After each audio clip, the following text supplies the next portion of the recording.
नमस्कार। शेखर वाणी में आपका बहुत बहुत स्वागत है। मैं हूं अरुण शेखर। शेखर वाणी में आप सुन रहे हैं प्रसिद्ध कथाकार शिव मूर्ति की चर्चित कहानी कुच्ची का कानून।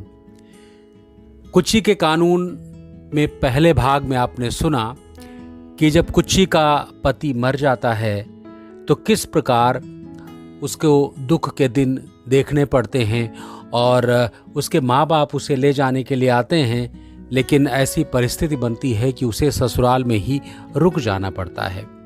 उसके बाद उसके जेठ और जेठानी किस प्रकार से मिल करके उसकी जायदाद हथियाने के लिए नए नए हथकंडे अपनाते हैं और उस पर अपना अधिकार जमाने की कोशिश करते हैं, चालें चलते हैं। और अब आगे दूसरा भाग। वो पिछवाड़े से ईंधन लेकर लौटी तो देखा उसकी नाद पर बनवारी की भैंस और पड़िया बंधी थी। यहां क्यों बांध गए? उसका मन किया तुरंत जाकर दोनों जानवरों को भगा दे, लेकिन गम खा गई। जब सास ससुर मौजूद हैं तो उसका आगे बढ़कर ऐसा करना ठीक नहीं लगा। क्या पता बूढ़े बूढ़ी को ही अच्छा न लगे। मुश्किल से 10 दिन हुए होंगे जब बनवारी ने साझे महुए की एक मोटी डाल काट ली थी। दोनों घरों के बीच महुए का वही एक पेड़ था जिससे हर साल 1.5-2 मन महुआ मिल जाता था। भला कोई ऐसा फलदार पेड़ काटता है, वो भी बिना राय सलाह के? बूढ़ी ने बुढ़ऊ को ओरहन लेकर जाने के लिए कहा तो वे टाल मटोल करने लगे। बोले, मुंहफट आदमी है, कभी कभी पी भी लेता है, क्या पता क्या बोल दे। अपनी इज्जत अपने हाथ है, झगड़ा बढ़ाने से कटी हुई डाल जुड़ तो नहीं जाएगी ना। लेकिन कुच्ची का कहना था कि बात एक डाल की नहीं है, अपने हक हिस्से के लिए खड़े होने की है। वो एक एक चीज हड़पता जा रहा है। टोका नहीं गया तो मन बढ़ होता चला जाएगा। आम की पूरी बाग साझे में है, किसी दिन चुपके से बेच देगा तो क्या होगा। बुढ़ऊ नहीं गए तो बूढ़ी ने सुलक्षणी को बुलवाया। वो एक ही मिठाई बोली, गलती से हो गई अम्मा, नई सरिया के लिए धन की जरूरत थी, कोई और पेड़ था नहीं इसलिए काट लिए। पूछा नहीं, यही गलती कर दिए। पूछते तो क्या बुढ़ऊ मना कर देते? उनको भी तो अपनी गलती समझ में आ गई है, इसीलिए उस दिन के बाद आप लोगों के सामने पड़ने से बचने लगे हैं। चुप हो गई बूढ़ी। गलती मान लिया तो अब क्या बोले। लेकिन अब ये कांड उसने आकर बूढ़ी को बताया। बुढ़ऊ बाजार गए थे, लौटे तो बूढ़े बूढ़ी में बहस होने लगी। बुढ़ऊ उल्टे बनवारी की तरफदारी करने लगे और बैलों की जगह खाली ही तो पड़ी है, जब तक उसकी सरिया पर छप्पर नहीं पड़ जाता तब तक मेरी सरिया में बांध ले तो क्या हर्ज है। बांधने से पहले आपसे पूछा नहीं, यही तो बेवजह किया। इसलिए नहीं पूछा कि उसे किसी का डर नहीं रह गया है, उसके मन में लालच का भूत समा गया है। जबरिया कब्जियाना चाहता है धौंस से। अभी नहीं बोले तो एक दिन घर से निकाल देगा। आपके मुंह में जीभ नहीं है, इसी दम चलकर सरिया खाली करवाइए, हम दोनों भी पीछे पीछे आ रहे हैं। बुढ़ऊ का मन नहीं था जाने का, लेकिन गए तो बात बढ़ती चली गई। तुझे किसी का डर भय नहीं रह गया रे? क्या समझकर मेरी सरिया कब्जियाने चला है? तुम बहरे तो थे ही, अब अंधे भी हो गए हो क्या काका? हैं? देख नहीं रहे हो हमारी पुरानी सरिया किस हाल में है? एक भी फूस उस पर बचा है? हैं? नई पर अभी छाजर नहीं पड़ी। हमारे जानवर माघ की इस ठंड में रात भर कांपते हैं और खाली पड़ी सरिया में बांध दिया तो क्या गुनाह कर दिया? बांधने से पहले पूछना नहीं चाहिए। इसमें पूछने की क्या बात है? किसी गैर के खूंटे पर बांध दिए हैं क्या?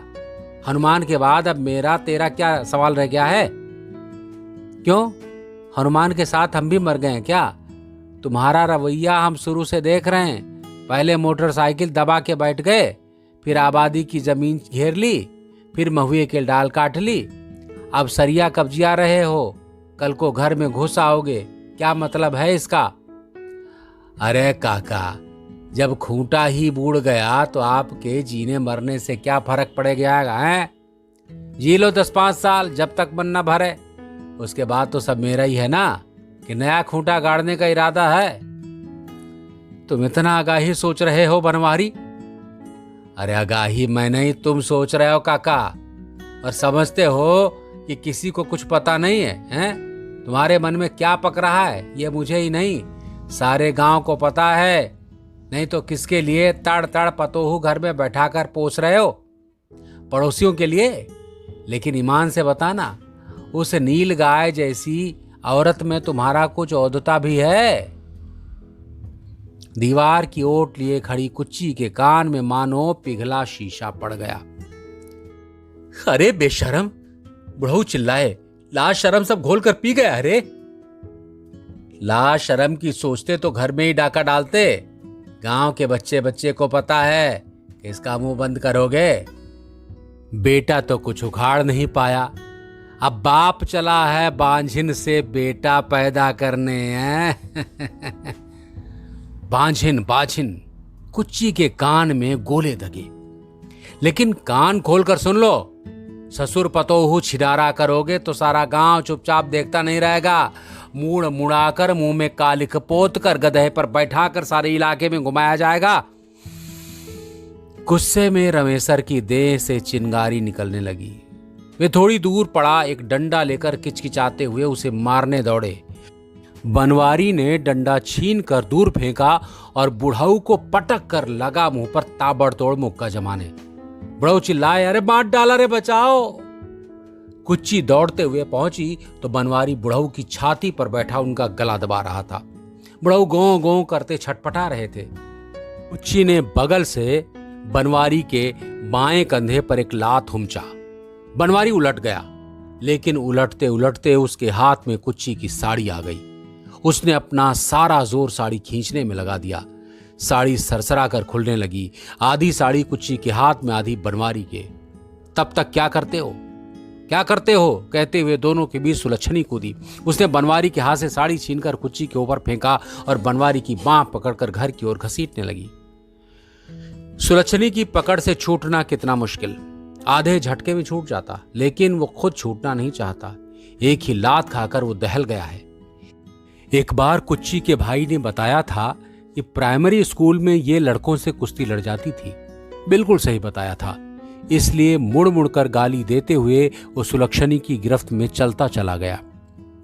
आसपास के लोग पहुंचने लगे तो कुच्ची साड़ी लपेटते हुए वहां से हट गई।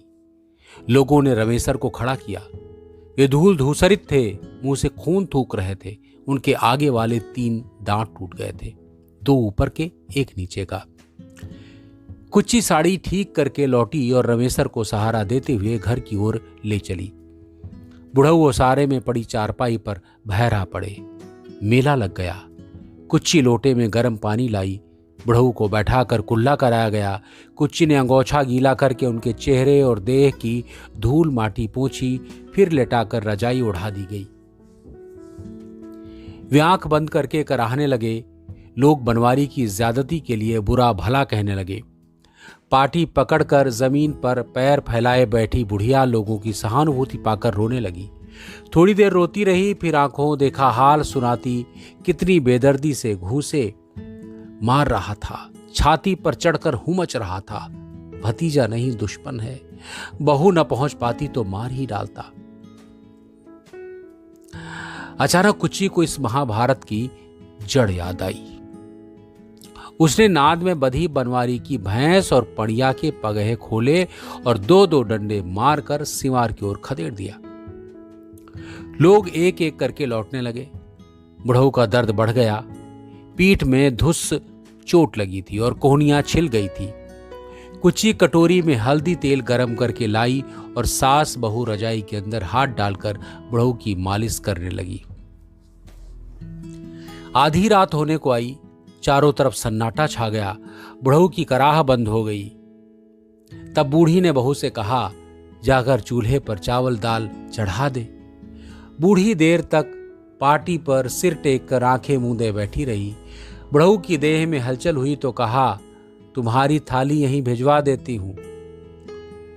तुम लोग खाओ, मुझे बिल्कुल भूख नहीं है। अरे तुम नहीं खाओगे तो सभी उपवास करेंगे, आज का दिन उपवास करने का नहीं है। अब मैं बहू के उसके मायके पहुंचाकर यह अन्न जल ग्रहण करूंगा। उससे कहो सवेरे तैयार हो जाए, सारे झगड़े की जड़ खत्म हो जाए। क्या बकते हो? बूढ़ी गुस्से से फुफकारी।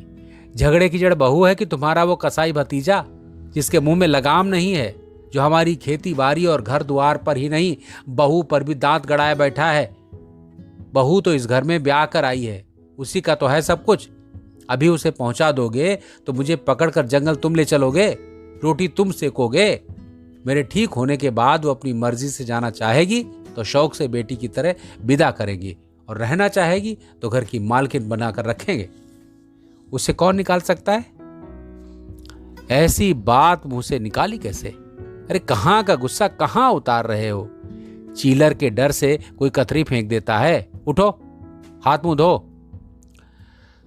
बुढ़ऊ थोड़ी देर तक चुप रहे, फिर बोले, अरे खा नहीं पाएंगे, दांतों में बहुत दर्द है, लगता है मुंह सूज रहा है।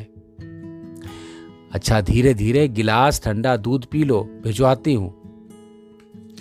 बुढ़ऊ के दूध पीने के बाद कुच्ची सास की थाली लेकर उसकी कोठरी में गई तो बूढ़ी ने हाथ पकड़कर उसे भी बैठा लिया। इसी में दोनों जनी खा लेते हैं। खाकर दोनों एक ही चारपाई पर लेट गईं। किसी को आंखों में नींद नहीं थी। बहू थोड़ी देर तक सास से कुछ फुसफुसाती रही, फिर उठी और दरवाजा खोलकर बाहर आ गई। मड़हे में ससुर रजाई ओढ़े बैठे थे, उनकी बीड़ी की लौ रह रह कर तेज हो जाती थी। बाबू उठिए, क्या हुआ? अंदर चलिए, आपकी चारपाई आज से दरवाजे के अंदर बिछाएंगे। जेठ के सिर पर लालच का भूत सवार है। आपका यहां खुले में अकेले सोना खतरे से खाली नहीं है। ससुर ने उठने में आलस दिखाया तो बहू ने उनका हाथ पकड़कर उठाया। उठिए। बुढ़ऊ को अंदर सुलाकर कुच्ची ने किवाड़ की कुंडी लगाई, फिर अपनी कोठरी में जाने के बजाय सास की कोठरी में चली गई। रजाई में घुसकर वो बूढ़ी के गले में बांह डालकर लेट गई। बूढ़ी हिचकियां लेते हुए बड़बड़ा रही थी, हम बूढ़े बूढ़ी कितने दिन के मेहमान हैं, हमारे बाद तो सब उसी का होना है, फिर भी उसको सब्र नहीं है। वो आपके मरने का इंतजार नहीं करेगा अम्मा, मारने का इंतजाम कर देगा। मैं ही हूं उसके रास्ते का कांटा, मेरे जाते ही वो आप लोगों को लील लेगा। बूढ़ी अंदर तक कांप गई, लेकिन प्रकट में कहा, लील लेगा तो लील ले, जैसी भगवान की मर्जी। लेकिन मैं उसे लीलने दूंगी तब ना, सिंगी मछली बनकर उसके गले में अटक जाऊंगी, उसकी आंत में हाथ डालकर अपनी जमीन निकालूंगी। अब मैं आप लोगों को छोड़कर कहीं नहीं जाने वाली। जैसे आप लोग उनके माँ बाप थे वैसे ही मेरे हैं। उसकी आवाज क्रमशः ऊंची होती गई। खबर करवा दीजिए मेरे बाप को कि अब कुचिया की जिंदगी अपने सास ससुर की सेवा में कटेगी। करे जितनी बदनामी करना चाहे ये पापी। बूढ़ी ने बहू को खींचकर कलेजे से लगा लिया। तू नहीं जाना चाहेगी तो कोई तुझे जबरदस्ती थोड़ी भेज देगा बिटिया। जब तक हम जिएंगे तुझे पान के पत्ते की तरह फेरेंगे। लेकिन जवान देह का भी एक धर्म होता है, ये दिन अकेले काटने से नहीं कटते। सारे फल खाते हैं अम्मा, एक फल नहीं खाएंगे तो क्या नहीं निभेगा। कोठरी में सन्नाटा छा गया। गांव की औरतों के बीच बस एक ही चर्चा, ये गर्भ वो लाई कहां से। मुझे तो लगता है घर में ही खेला हुआ है, अपने बुढ़ऊ को जगाया होगा। हैं, ये बूढ़ी अनुमान लगाती है। बुढ़ऊ में अब क्या बचा अय्या, 60 पार कर गए हैं। एक बहू की शंका, 60 माने कुछ नहीं। बूढ़ी का प्रतिवाद, किसी दिन अपने बुढ़ऊ को आजमा कर देख लो तो पता चल जाएगा।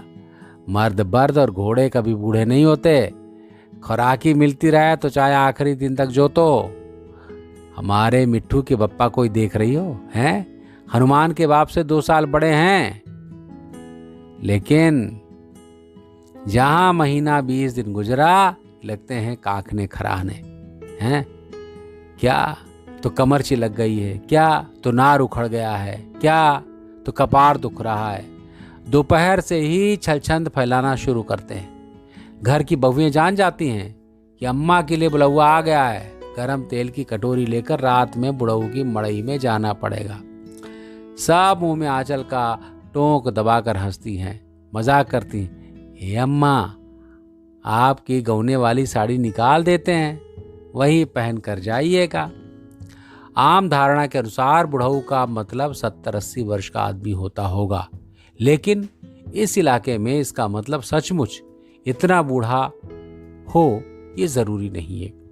बेटे का गौना आते ही बहू से वार्ता करते हुए सास अपने पति को बुढ़ऊ कहने लगती है, चाहे बुढ़ऊ अभी 50 भी न पार किए हों। इसी कड़ी में खुद बूढ़ी बूढ़ा अय्या या अम्मा हो जाती हैं। लेकिन कहने से क्या, कभी कभी तो ऐसा होता है कि सास बहू की जचगी एक साथ पड़ जाती है। मैं बहुओं से मुंह छिपाती फिरती हूँ, लेकिन जाना तो पड़ता ही है। न जाऊं तो अगले दिन कोई न कोई बहाना निकाल कर वे घर भर में गरियाना शुरू कर देंगे। घर को उनके कोप से बचाने के लिए जाना पड़ता है। अच्छा, अपनी खुशी से नहीं जाती। बूढ़ी के होठों पर रोकते रोकते भी क्षीण मुस्कान उभर आती है। कुच्ची के गर्भ को लेकर औरतों में दो मत हैं। एक की राय में अगर उसे यही करना था तो उससे अच्छा था दूसरा खत्म कर लेती। रमेशर भगत के मुंह पर कालिक पोतने की क्या जरूरत थी? ये तो होना ही था। जोड़ा तोप तान कर चलने लगी, तभी मैंने कहा था कि जल्दी ये बज्जर किसी न किसी पर गिरेगा। बज्जर तो गिरा। अब सवाल है कि कौन है वो तकदीर का धनी जिस पर गिरा। उनके बीच एक एक नाम पेश होता है और खारिज हो जाता है। किसी किसी ने अपने पति से जवाब तलबी कर डाली, कहीं तुम्हारा तो नहीं है? तुम्हारा सारा चाल चरित्र मुझे पता है। कुछ का कहना है कि राण तो अपना रणापा काट ले, लेकिन शोधों छिनरों के मारे काटने पाए तब ना। औरत जात कब तक जान बचाएगी? घर में पर्दे में रहना हो तो भी बच जाए। खेती बाड़ी के काम में टाइम को टाइम निकलना ही पड़ेगा। घर के अंदर वाली ही कहाँ बच पाती हैं। एकाध ऐसे मामले भी जहां कोई संतान का मुंह देखने के लिए बुढ़ापे में शादी करता था, लेकिन संतान का इंतजार लंबा होता जाता था। इलाहाबाद में पढ़ने वाले गांव के लड़कों ने मथुरा का नाम महालिंगम रख दिया था। बहुत दिनों तक इसका कोई मतलब नहीं समझ पाया। क्या होता है इसका मतलब भैया? इसका मतलब अपने भतार से पूछना। फिर कहती हैं जाने कितने खानदानों को मथुरा ने निर्वंश होने से बचाया, कितनी औरतों का घर उजड़ने से बचाया। फर्क इतना है कि उन औरतों के सिर पर उनके मर्दों की छांव थी, कुच्ची के सिर पर किसी मर्द की छांव नहीं है। किसी का तो होगा, जिसका होगा वही छांव करेगा। पेट देखने से तो लगता है कि पूस में होगा, इस हिसाब से चैत का है। अब चैत में कटिया बिनिया के चलते घर के बाहर आना जाना बढ़ जाता है। मनई मजूर से वास्ता पड़ता है। कौन ऐसा मनई मजूर है जिसका आना जाना ज्यादा रहा हो? छोड़िए अम्मा, ये बताइए कि आपको भी कभी मौका मिला मथुरा के पास जाने का? एक तेज तर्रार बहू सवाल दागती है। टोली में खिलखिलाहट गूंजने लगती है। बूढ़ी मुस्कुराती है, कहाँ रे, मेरे पहलौठी बिटिया तो साल भर के अंदर ही पेट में आ गई थी। कुच्ची की सास के पास इसाक की खबर पहुंच गई, लेकिन सुलक्षणी के पास पहुंचने से औरतें अभी तक बचाए हुए हैं। सबको पता है कि कुच्ची बनवारी की आंख की किरकिरी है। खबर पाते ही वो अगिया बैताल हो जाएगा। कुच्ची की सास की हिम्मत नहीं पड़ रही है कि वो बहू से कुछ कहे। 2 साल में बहू ने घर गृहस्थी का काम पूरी तरह से संभाल लिया है। खेती बाड़ी, बाजार हाट, लेना देना, धरना उठाना, सब कुछ। बनवारी आए दिन कोई न कोई टंटा खड़ा करता है और बहू उसका मुंह तोड़ जवाब देती है। बूढ़े बूढ़ी का दाना पानी और गाय भैंस का चारा चोकर टाइम पर। रमेशर अपने मन से जो करना चाहे करें, वरना सुबह शाम चौराहे जाकर चाय पिए। सास से कहती, बुढ़ऊ को बहुत संभाल कर रखना होगा अम्मा, इन्हीं की छांव में हम गांव में टिके रह पाएंगे। अपनी सेवा देखकर रमेशर की आंखों में पानी आ जाता। बहू की चढ़ती की देह उनसे भर आंखें देखी नहीं जाती, नजर हटा लेते। रान पड़ोस की औरतें सिहाती, अब किस आस में बावली हुई जा रही है। बहू को आगे रखने में ही सास की भी भलाई देखती थी, तभी तो यहाँ उसका मन लगेगा। वो न रुकी तो वे दोनों प्राणी 4-6 साल से ज्यादा के मेहमान न होते। कहो रात बिरात बनवरिया ही गला दबाकर पार लगा देता। लेकिन इस खबर से वे बेचैन हो गई। उन्हें याद पड़ता है लगभग 1.5 साल होने वाले हैं। पिछली से पिछली होली के दिन बहू ने उनसे ये बात कही थी। उस दिन खलिहान के बंटवारे को लेकर बनवारी से झगड़ा हुआ था। बहू लपक कर आगे ना आ जाती तो बनवारी के डंडे का वार बुढ़ऊ का सिर फोड़ देता। बनवारी के हाथ से डंडा छीनने से पहले बहू ने उसके 3 बार अपनी हथेली पर रोपे थे। दाहिनी हाथ की 2 उंगलियों के बीच का मांस फट गया था, टांके लगवाने पड़े थे। उस रात उनके आंचल से मुंह ढक कर लेटी बहू ने कहा था, मैंने अपने मन को बहुत रोका अम्मा, नहीं तो उसी डंडे से जेठ की पीठ लाल कर देती। अपने यहाँ कोई भिड़ने वाला नहीं है बिटिया, इसीलिए बाग बना हुआ है। थोड़ी देर तक विसूरने के बाद रंज डूबी आवाज में कहा था बहू ने, ए अम्मा, मन करता है 1-2 ठो बेटा पैदा कर डालूं, जो बड़े होकर इनके उसमें डंडा डाले। बूढ़ी चोट खाई हुई बहू के मन के उबाल को समझ रही थी। शांत स्वर में समझाया था, यही काम तो औरत नहीं कर सकती बिटिया, औरत ही तो कर सकती है अम्मा, मर्द थोड़े कर सकता है। ऐसा मत कर डालना मेरी बच्ची, गांव रहने नहीं देगा, बनवरिया जीने नहीं देगा। अभी कहां से जीने दे रहा है अम्मा, इसीलिए तो जरूरी है। जरूरी तो बहुत है बिटिया, लेकिन क्या कर सकते, हमारा टाइम निकल गया। मेरा टाइम निकल गया अम्मा, अभी तुम्हारा नहीं निकला, तुम ही पैदा करो। बूढ़ी करुणा, दुख और शर्म के मिले जुले भावों में डूब गई थी। आंचल हटाकर बहू का गाल चूम लिया था। गाल पर आंसुओं का खारा स्वाद था, लेकिन इसने तो सचमुच कर डाला। खाने पीने के बाद रात में जाकर बहू के बगल में लेटती हैं। आसमान में बादल गरज रहे हैं। थोड़ी देर तक उसका पेट सहलाने के बाद फुसफुसाती है, इसमें कुछ है क्या रे? हाँ अम्मा। बिजली कड़कती है। क्षण भर के प्रकाश में वो देखती है, उतान लेटी बहू की आंखें बंद है। बूढ़ी के दिल की धड़कन तेज हो जाती है। फिसलता हुआ हाथ रुक जाता है। क्या जवाब देंगे रे? जवाब कौन मांगेगा अम्मा?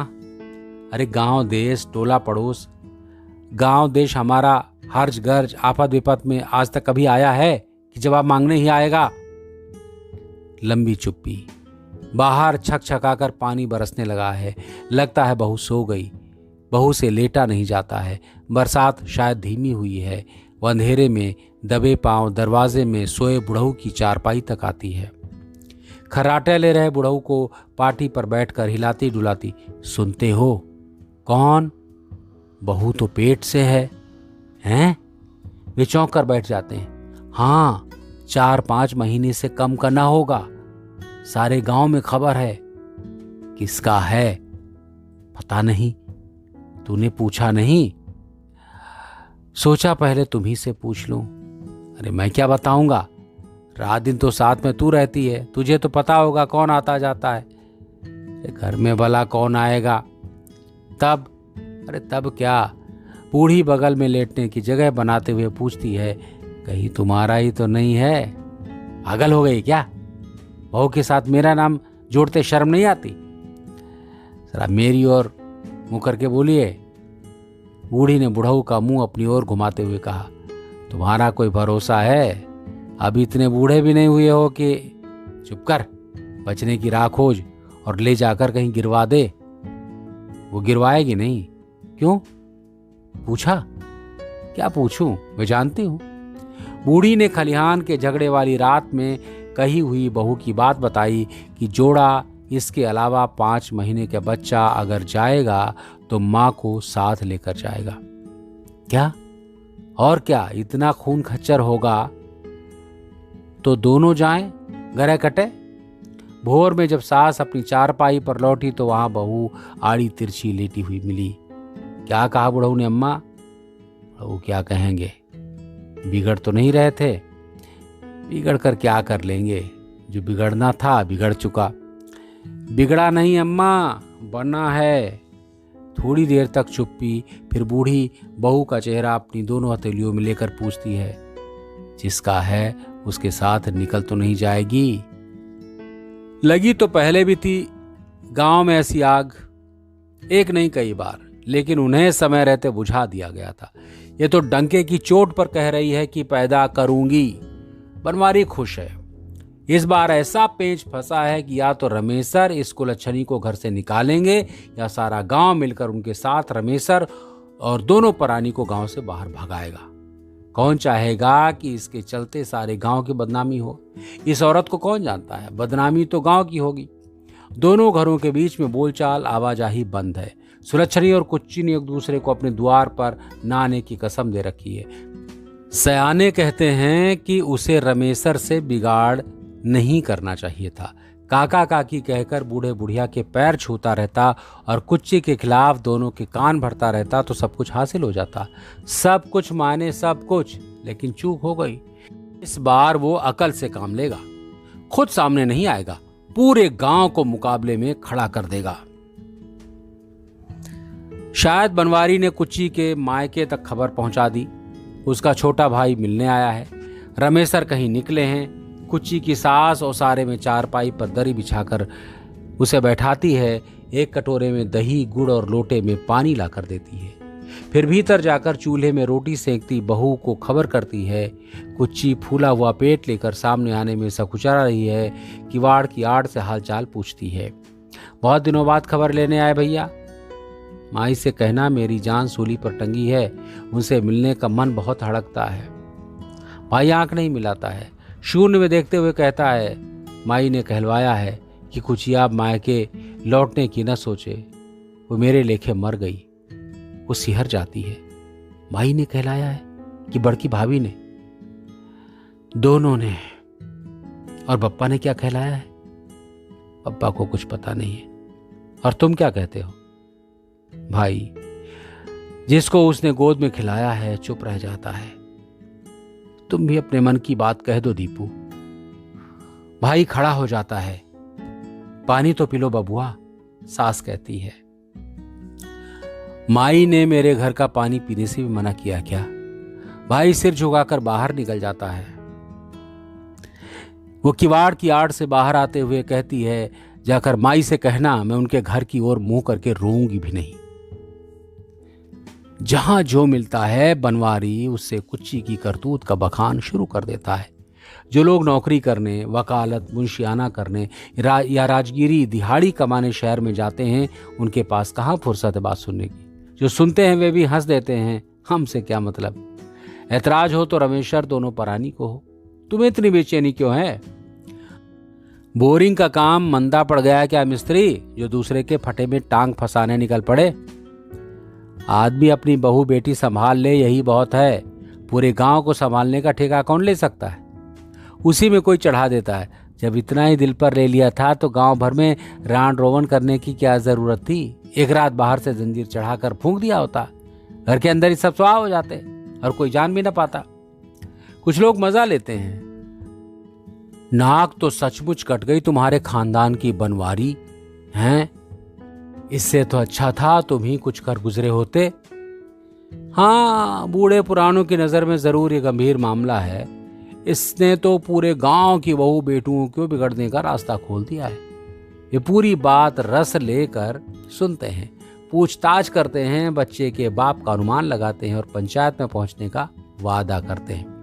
वैसे विलेज बैरिस्टर तो इस गांव में नहीं है जो लोगों को मुकदमे में फंसाते हैं और थाना, तहसील, ब्लॉक या अस्पताल की दलाली करते हैं। लेकिन 3-4 मातबर ऐसे हैं जिनकी आंख कान से आज तक गांव देखता सुनता रहा है। उनमें भी धन्नू उर्फ धनई बाबा माने धनराज मिसिर और बलई माने बलराज पांडे खास हैं।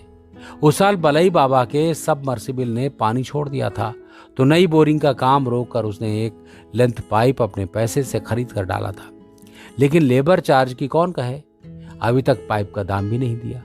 उसने मन ही मन तय किया था कि फिर अटकेगी तो बताऊंगा, लेकिन अब यह सारा घाट उधारी भुला देगा। पांडे बाबा को सारे वेद पुराण जबानी याद हैं। जिसकी ओर खड़े हो गए उसकी विजय पक्की। उन्हें किसी भी कीमत पर अपने पाले में रखना है। कोशिश तो धन्नू बाबा को भी पटाने की करेगा। धन्नू बाबा बिना पढ़े लिखे बड़े बड़े वकीलों के कान काटते हैं। मुश्किल यह है कि ये दोनों बाभन कभी एक पाले में नहीं खड़े हो सकते। एक तीर घाट रहेगा तो दूसरा मीर घाट। हल्ला है कि बनवारी ने बलई बाबा को पटा लिया।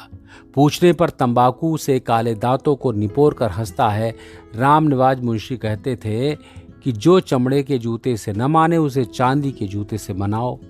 चांदी के जूते से तो बड़े बड़े जज बलिस्टर मुट्ठी में आ जाते हैं। बलई किस खेत की मूली हैं। फिर जीभ को दांत से काट कर पलटता है। सवाल यह है कि मुझे सब करने की क्या जरूरत है। जिसको जरूरत है वो पटाए। सुनते तुमने वचन दिया है कि जब तक जियोगे उनके ट्यूबवेल की मरम्मत फ्री में करते रहोगे। वो तो मैं अब भी करता हूँ। गांव में किसी से कभी मुंह खोल कर पैसा मांगा? जिसने जो दे दिया बिना गिने पॉकेट में डाल लेता हूँ। फिर जाते जाते कहता है, ना अफवाह सुनो ना अफवाह फैलाओ, गांव की इज्जत बचाओ। बलई बाबा की सलाह से ही वो लक्ष्मण चौधरी के घर के चक्कर लगा रहा है। लक्ष्मण उसकी बिरादरी के चौधरी हैं। सामने की गांव में उनका घर है। पंचायत का फैसला लागू करवाने में उसका दबदबा काम आएगा। अपने द्वारे पर नीम के चौकी पर बैठे हथेली पर सुरती ठोक रहे लक्ष्मण चौधरी के आगे वो हाथ जोड़कर कहता है, इस घोड़ी को गांव से भगाने का फैसला कर दो चौधरी। मेरे खानदान की इज्जत बच जाए। मुर्रा पड़िया दरवाजे पर बांध जाऊंगा। पुराने घाघ हैं लक्ष्मण, जाने कितनों का बसा घर उजाड़ा और उजड़ा घर बसाया है। सुरती फांक कर मुंह बंद कर लेते हैं। आवाज़ तो निकलती है लेकिन कहीं और से। एक बार आगे पीछे सिर हिला देते हैं। गांव की खुसुर फुसुर से अनजान नहीं है कुची। उसे लग रहा है कि उसने भारी जोखिम उठा लिया है। कुट्टी नर्स के लिए शहर में रहकर ऐसा करना आसान था, लेकिन उसके लिए गांव में रहकर ये लड़ाई उसे अकेले दम पर लड़ना है। घर के अंदर भी और घर के बाहर भी। बुढ़ऊ मुंह में दुब्बर हैं। गांव के मुकाबले खुलकर उनके साथ खड़े हूं इसकी उम्मीद कम है। अम्मा जरूर मन से उसके साथ हैं, लेकिन औरत जात पंचों के सामने कितना मुंह खोल पाएगी।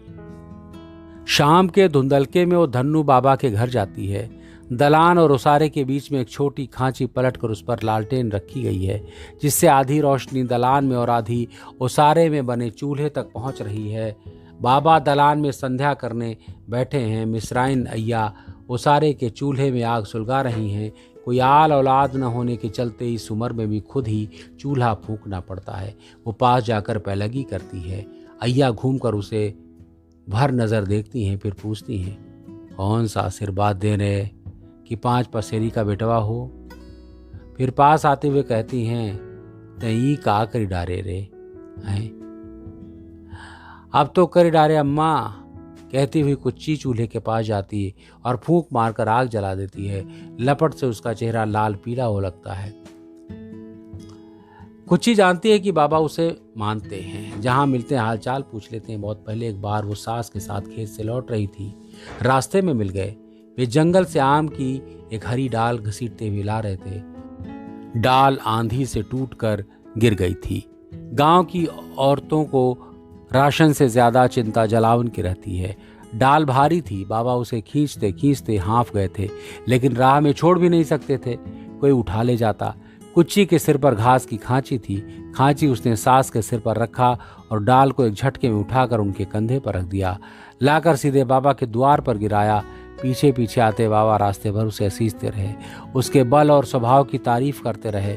एक बार कार्तिक एकादशी पूजने के लिए सास ने उसके हाथ से 5 गन्ने भिजवाए। किवाड़ खटखटाने पर बाबा ने आंगन से पूछा, कौन? मैं कुच्ची।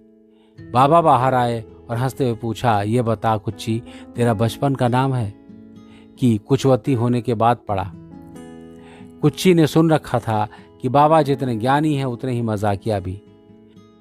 बारात जाते हैं तो शास्त्रार्थ में ऐसी कट बैठी पूछते हैं कि बड़े बड़े पंडितों को जवाब नहीं सूझता। जरूर कोई गहरी बात पूछ रहे हैं। उसने हाथ जोड़कर माथे से लगाते हुए कहा, हम आपकी अंग्रेजी नहीं समझे बाबा। बाबा हंसे। जिस दिन समझ जाएगी मन से महारानी बन जाएगी। महारानी तो अब क्या बनेगी, बस घर से बाहर न कर दी जाए। बाबा चाहेंगे तो उसके टिके रहने की राह निकाल देंगे। कुच्ची इस गांव की शान है। शास्त्रों में लिखे पैमाने के अनुसार गढ़े गए हैं उसके अंग प्रत्यंग। मोहिनी का अवतार। ऐसी लंबी चौड़ी चिकनी चमकती जवान जनाना का शिकार कर लेना जानता है। लकड़बग्गे जैसी खीस वाला वो बनवारी, जिसका मुंह दूर से बदबू करता है, इसको बेइज्जत करके तो सारा गांव बेइज्जत हो जाएगा। निसंतान विधवा को देखकर बाबा को उतना ही दुख होता है जितना 16 आने मालियत वाले खेत को परती पड़ा देखकर होता है। बाबा उसका मन टटोलते हैं। अगर तू अपने ससुर का नाम लगा दे तो सारी तकरार ही खत्म हो जाए।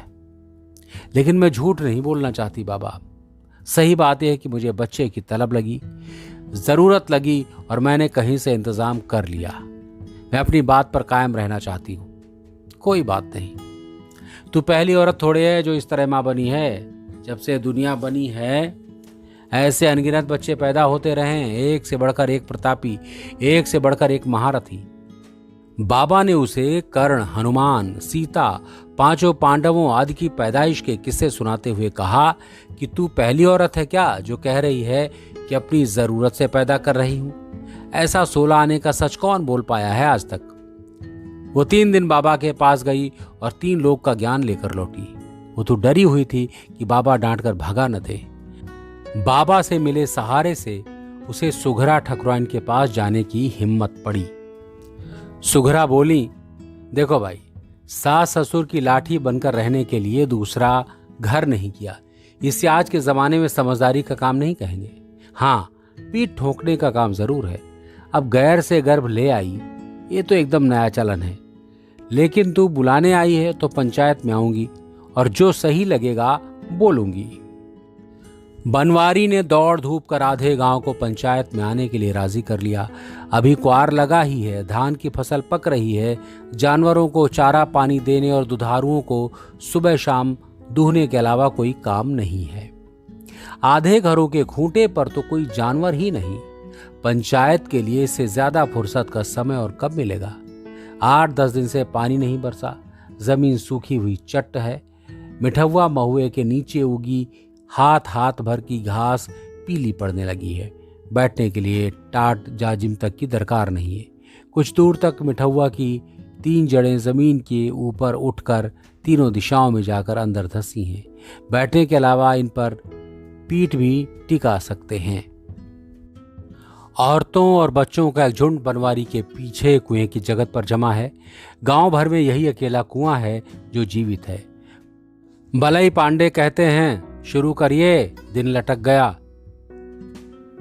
लक्ष्मण चौधरी कहते हैं, सबको पता है पंचायत बनवारी मिस्त्री ने रमेशर भगत और उनकी पतोहू कुच्ची के खिलाफ बुलाई है। दोनों फरीक वचन दें कि पंचायत जो भी फैसला करेगी मानेंगे। जरूर मानेंगे, क्यों नहीं मानेंगे। बनवारी तुरंत उठकर कहता है, तुम बोलो कुच्ची। मलई पांडे उंगली दिखाते हैं, पद मानेंगे, कुपद नहीं मानेंगे। तो क्या हम लोग कुपद करने आए हैं। बलई नाराजगी दिखाते हैं, वचन तो दे दिया बाबा कि पद मानेंगे। अगर पंच दूसरे फरीक का गुड़ खाकर कहने लगे कि कुच्ची की आंख फोड़ दो, कान काट लो, तो कैसे मानेंगे। पंच इतने सस्ते हैं कि गुड़ पर बिक जाएंगे। कौन कितने सस्ते महंगे बिकेगा ये तो बिकने वाला जाने। लेकिन हमें भी पंच की जबान चाहिए कि वो न्याय करेंगे, अन्याय नहीं करेंगे। कौन तय करेगा कि न्याय हुआ या अन्याय। धरई में सिर पूछते हैं। आपका दिल तय करेगा बाबा। मेरी दादी कहती थी कि जीभ की लगाम दिल के हाथ में रहने दीजिए, कुपद नहीं होगा। बलई पांडे कहते हैं, जो भी पंचायत में बोलेगा वो बनवारी का गुड़ नहीं खाएगा। अब तो ठीक है। लेकिन लक्ष्मण चौधरी को कुच्ची की बात में आती बगावत की बू अच्छी नहीं लगी। वो कहते हैं, जब यहाँ रमेशर भगत मौजूद हैं तो कुच्ची से पूछने का क्या मतलब। उसी की कुचाल पर तो पंचायत बैठी है।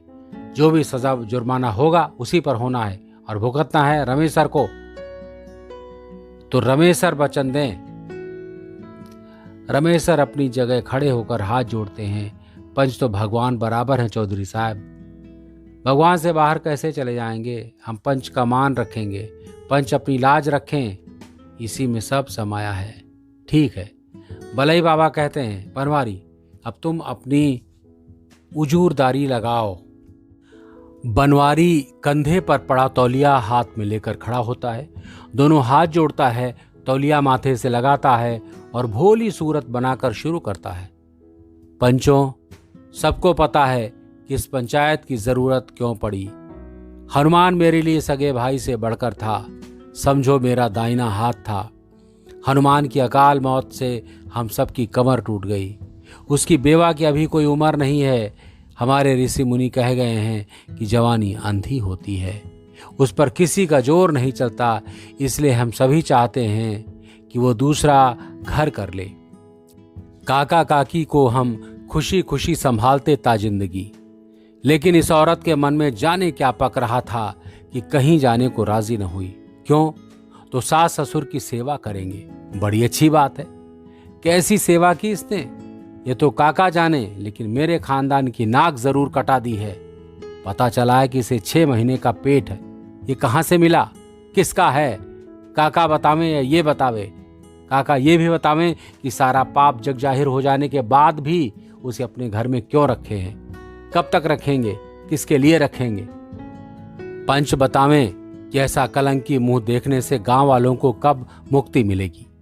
बनवारी एक बार दाएं बाएं देखता है, फिर अपनी जगह बैठ जाता है। बलई पांडे लक्ष्मण चौधरी की ओर देखकर कहते हैं, शुरू करिए। चौधरी इनकार में सिर हिलाते हैं, आप ही शुरू करिए महाराज। बलई पांडे खखार कर शुरू करते हैं, सकल गांव को पता है कि हनुमान को मरे 2 सवा 2 साल हो गए, बल्कि उससे ज्यादा। कुच्ची बताए कि क्या उसके पेट में बच्चा होने की बात सही है? हाँ महाराज। कुच्ची हाथ जोड़कर खड़ी होती है, सही है। ये बच्चा कहाँ से आया? मैंने दूसरे से बीज लिया महाराज। क्यों? कई कारण है महाराज। बता, सारा गांव जानना चाहता है। मुझे जरूरत लगी महाराज। मेरा आदमी तो 1 साल बाद मरकर फुर्सत पा गया, लेकिन मुझे बेसहारा समझकर हर आदमी किसी न किसी बहाने मुझे रोज मार रहा था। मैं मरते मरते थक गई तो जीने के लिए अपना सहारा पैदा कर रही हूं। तो तुझे दूसरी शादी करने से किसने रोका था? दूसरी शादी कर लेती तो मेरे सास ससुर बेसहारा हो जाते बाबा। अपने सहारे के लिए इनको बेसहारा छोड़कर जाते नहीं बना। मेरा रिश्ता मेरे आदमी तक ही तो नहीं था। लेकिन तू हनुमान की ब्याहता है, तेरी कोख पर सिर्फ हनुमान का हक बनता है। मरे हुए आदमी के काम तो ये कोख आ नहीं सकती बाबा। उसके मरने के बाद किसका हक बनता है?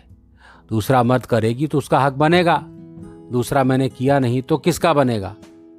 मेरी कोख पर मेरा हक कब बनेगा? तो हनुमान के घर का हक हकूक भी लेगी और हराम का बच्चा भी पैदा करेगी। ऐसा कैसे होगा? हक हकूक की बात तो मैंने कभी सोची नहीं बाबा। मैं तो सोचती हूँ कि जो जिम्मेदारी मरने वाला मेरे ऊपर डाल गया उसे पूरा करूँ।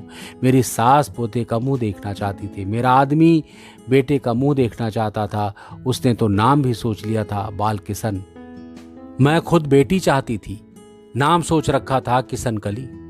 इस बात पर उसने अक्सर तकरार हो जाती थी, पहले बाल किशन आए या किशन कली, लेकिन किसी के आने के पहले ही वे चले गए। कुच्ची की आवाज भर्रा जाती है, अब मैं उनकी आखिरी चाहत पूरी कर रही हूं। वाह, दूसरे से बच्चा जन्मा कर अपने आदमी की चाहत पूरी कर रही है। तो क्या करती बाबा? वे तो जन्माने के लिए अब सड़क से लौटकर आने से रहे और अकेले में जन्मा नहीं सकती थी। तो तूने हराम की औलाद से हनुमान का वंश चलाने की ठानी है। वाह, उनका चले न चले मेरा तो चलेगा। अरे मूर्ख, वंश मां से नहीं बाप की बूंद और नाम से चलता है। ऐसा क्यों है बाबा? पेट में तो 9 महीना सेती है महतारी, बाप तो बूंद देकर किनारे हो जाता है। इतनी दूर तैरने से पार नहीं पाएगी लड़की। तू इस गांव की बहू है। तूने क्यों नहीं सोचा कि तेरे इस कदम से गांव की नाक कटती है? मेरी गोद भरने से, मुझे सहारा मिलने से गांव की नाक कैसे कटेगी बाबा? क्या मेरे भूखे सोने से गांव के पेट में कभी दर्द हुआ? जेठ की धमकी से डर कर जब हम तीनों प्राणी रात भर बारी बारी घर के भीतर पहरेदारी करते हैं, क्या गांव की नींद टूटती है? जब ये बहाने बनाकर मुझे और मेरे ससुर को गरियाता धमकाता है तो क्या गांव से रोकने आता है? जब मेरी भूख पूरे गांव की भूख नहीं बनती है, मेरा डर पूरे गांव का डर नहीं बनता है, मेरा दुख पूरे गांव का दुख नहीं बनता है, तो मेरे लिए किए हुए किसी काम से पूरे गांव की नाक कैसे कट जाएगी? अरे, ये तो वकील का बाप बन रही है। भले ही बाबा को आगे बढ़ने का रास्ता नहीं सूझ रहा था, कोई और पंच मदद के लिए आगे क्यों नहीं आता। धीरे धीरे आगे पीछे झूमते हुए वे नया पैंट निकालते हैं। तू क्या समझती है ये बच्चा हनुमान का कानूनी वारिस हो जाएगा? पता नहीं बाबा, कानून तो मैंने पढ़ा नहीं। कानून पढ़ा बेपढ़ा नहीं देखता। भले ही बाबा की आवाज में चिढ़ समा गई। शिकंजे में पाता है तो बड़े बड़ों को मुर्गा बना देता है, चांपता है तो मुंह से फिचकुर निकाल लाता है। सिहर जाती कुची, कितनी मिर्च खाकर आया है बुढ़ा। आपका मुंह बहुत बड़ा है बाबा, कुछ भी बोल सकते हैं। कुछ भी क्यों बोलूंगा? जो कानून में लिखा है वही बोल रहा हूं। इन नाजायज संतान, इससे हनुमान की प्रॉपर्टी में ढीला भी नहीं मिलेगा। ना मिले महाराज, हम व्यापारी तो नहीं है ना कि घाटा नफा जोड़कर सौदा करें। फिर तनिक रुक कर पूछती है, कानून में चांपने की बात भी लिखी है महाराज? अब तू मेरी जबान पकड़ेगी? इतनी सरहंग हो गई? मर्द की जबान पकड़ना औरत के वश में कहाँ है बाबा। लेकिन ये बता देवें कि कानून लिखा कहाँ जाता है, लिखता कौन है, तो चलकर उसी से फरियाद करते कि हमारे बाल किशन जैसों के जीने खाने के लिए भी 2 अक्षर कानून लिख देते। कुची की मूर्खता पर ठठाकर हंसते हैं बाबा। देर तक हंसते रहते हैं। इसका ये मतलब नहीं कि उन्हें सचमुच इतनी हंसी आ रही है, बस मौका पाकर वे अपने मन से घुमड़कर परेशान करने वाली गैस निकाल रहे हैं। अरे मूर्ख, कानून रोज रोज थोड़े लिखा जाता है। विरासत का कानून हमारे ऋषि मुनि हजारों साल पहले लिख गए हैं। 1000 साल पहले तो याज्ञवल्क्य मुनि की पोथी की टीकाएं लिखी गईं। मिताक्षरा, दाय भाग, एकाद, और उसी के सहारे पंडित जवाहरलाल ने 50-60 साल पहले कानून पास करवाए। हिंदू विवाह कानून, विरासत का कानून, गोदनामे का कानून वगैरह। अरे गोदनामे के नाम पर एक काम की बात सूझी है। अगर तू दूसरे का बच्चा गोद ले ले तो उससे बच्चे को हनुमान की विरासत भी मिल जाएगी और तुझे बुढ़ापे का सहारा भी मिल जाएगा। हैं, ज्यादा दूर जाने की जरूरत भी नहीं है। बनवारी के 3 बेटों में से किसी एक को ले सकती है। वाह, क्या पैंट निकाला बाबा ने। बनवारी सिर नीचा करके अपनी मूछें ऐंठता है। इसको कहते हैं बुद्धि। थोड़ी देर तक चुप्पी छा जाती है। सिर्फ कुएं की जगत पर बैठी औरतों के झगड़ने और बच्चों के गुड़ के लिए रोने लड़ने की आवाज आती है। पंचों की नज़र कुची पर टिक गई। कुची पूरी पंचायत पर नज़र घुमाते हुए कहती है, लेकिन मैं तो पहले ही ले चुकी, गोद में नहीं, सीधे कोख में। फिर बलाई की ओर मुंह घुमाकर कहती है, और अपने तो गजब का कानून बताया बाबा। आपने गजब का कानून बताया।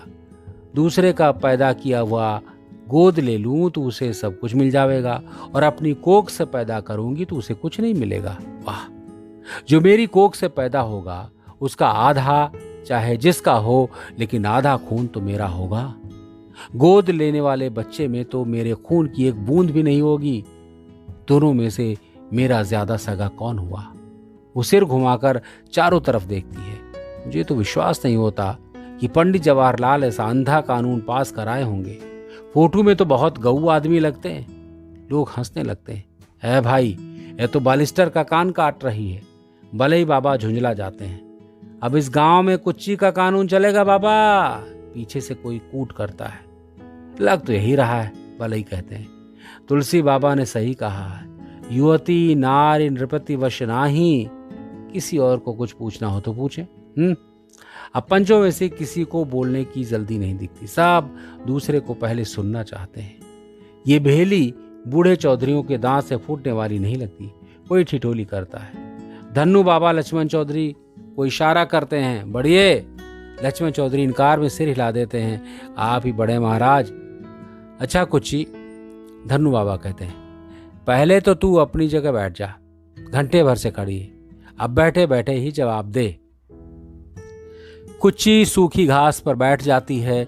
दोनों हाथ पीठ पीछे जमीन पर टिकाने से राहत महसूस करती है। उसे प्यास लगी है। इसके बैठने के लिए भी कोई पीढ़ा मचिया लाओ भाई। हाँ, तू कह रही थी कि तेरे गर्भ धारण करने के कई कारण हैं। एक तो बताया, बाकी? बाबा, ब्रह्मा ने औरत को कोख किस लिए दिया है? तू ही बता। मेरे जानते तो इसलिए कि ब्रह्मा की बनाई दुनिया को आबाद करती रहे। औरतें जब से दुनिया में आई हैं वे ब्रह्मा का काम ही कर रही हैं। फिर बैठकर बोलने से आवाज दूर तक नहीं जा रही है, इसलिए पीछे बैठे लोग उठकर आगे आने लगे हैं। मेरा कहना है कि कोख देकर ब्रह्मा ने औरतों को फंसा दिया, अपनी बला उनके सिर डाल दी। अगर दुनिया की सारी औरतें अपनी कोख वापस कर दें तो ब्रह्मा के वश का है कि वे अपनी दुनिया चला लें? पता नहीं, तू ही बता। पांडे बाबा ने भी मेरे सवाल का जवाब टाल दिया और आप भी टाल रहे हैं। तू सिर्फ वो बता जो पूछा जा रहा है। मुझे भी तो कुछ पूछने की छूट मिलेगी। अभी नहीं, अभी मेरे सवाल का जवाब दे। मैं अपनी कोख का उद्धार करना चाहती थी। बचपन से सुनती रही हूं कि कोख का उद्धार तभी होता है जब कोख फले। अपने जन्मे को दूध पिलाकर मैं माँ के दूध से उरीन होना चाहती थी। और कोई कारण? हाँ बाबा, मैं अपनी कोख पर लगा बांझ का कलंक छुड़ाना चाहती थी। मेरे जेठ ने 2 साल में जाने कितनी बार बांझिन कहकर मेरे करेजे में बर्छी भूकी है। अचानक बलई बाबा कुच्ची की ओर उंगली उठाकर पूछते हैं, बड़ा कलंक क्या है? कोख का बांझ रह जाना या कोख में हराम की औलाद पालना? धन्नू बाबा रोकते हैं, बाद में पहले मेरी जिरह खत्म हो जाने दीजिए। और कोई कारण? हाँ बाबा, मैं जानना चाहती थी कि बच्चा पैदा करने की पीर कैसी होती है, अपने जैसा दूसरा जीव पैदा करने का सुख कैसा होता है। पैदा करने का सुख? बनवारी चिल्ला पड़ता है, अरे साफ क्यों नहीं कहती कि छिनारा का मजा लेना चाहती थी? छिनारा का मजा लेने के लिए तो तुम बहुत हाथ पांव मारे, लेकिन अपना सा मुंह लेकर रह गए। इसी की किलक के चलते तो इतना उत्पात मचाए हो। पंचों, इसने मुझे अरहर की मधु समझ लिया था। जब चाहेगा उंगली डुबो कर चाट लेगा। जब दाल नहीं गली तो गांव में भगाने के लिए उधम बाह जोत रहा है। ये समझता है कि गांव के लोग बच्चा हैं, उन्हें गुड़ खिलाकर फुसला लेगा। पद में मेरा जेठ लगता है। कायदा है कि जेठ अपनी बहू की परछाई भी बचा कर चलेगा। सीधे छूने का तो सवाल ही नहीं। लेकिन उनको मरे 3 महीने भी नहीं हुए थे कि इसने धोखे से मेरी छाती पकड़ लिया। जब मेरी सास अस्पताल में थी तो बुरी नीयत से मेरे सूने घर में घुस आया। बाल तो इसके आधे सफेद हो गए हैं, लेकिन तिल अभी तक काला है। मुझे पटाने के लिए महारानी बनाकर रखने का लालच दे रहा था। पूछे इस कपटी से, सच है कि झूठ? इसी पंचायत में इसका फैसला भी होना है। ये तो भारी जुर्म है, किसी औरत के सूने घर में बुरी नीयत से घुसना। इसमें तो धारा 354 लग जाएगी। धन्नू बाबा चारों तरफ देखते हैं और गंभीर आवाज में कहते हैं, अब ये धारा भी गैर जमानती हो गई है। 7 साल की सजा। बाबा ये 1 नंबर की हराहट है, बनवारी चिल्लाकर कहता। सरासर झूठ बोल रही है। मैं मौके का गवाह पेश कर दूंगी। मेरी गवाह इसी पंचायत में बैठी है। पहले जो मामला पेश है उसका तो हला भला होने दें, बलई बाबा कहते हैं। जब पंचायत बैठ गई है तो दोनों फरीकों के मामले निपटा कर उठेगी। 1 दिन में नहीं तो 2 दिन में सही। धन्नू बाबा समाधान करते हैं। लेकिन तुम इसे छिनारा क्यों कहते हो बनवारी? छिनारा कहते हैं अपने आदमी और परिवार से छिपाकर दूसरे आदमी से लगने को। ये तो साफ कह रही कि उसे बच्चे की जरूरत थी और उसका पति मर गया था।